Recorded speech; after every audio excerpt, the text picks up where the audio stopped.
this is Astrid with Kanen Coffee, and I have this DeLonghi primadonna here. It was having some issues with just brewing the shots properly, and we found that there were some electrical issues with the generator. So I replaced it with a new generator, and I just want to do a quick test to show that it's brewing properly now. There's no leaking or anything.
As you can see, we have a pretty great looking coffee here,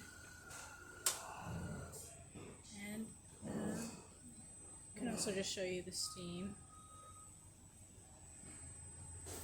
It'll take just a minute. Okay,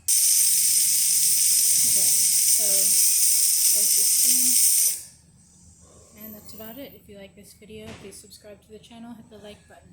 Thanks for watching.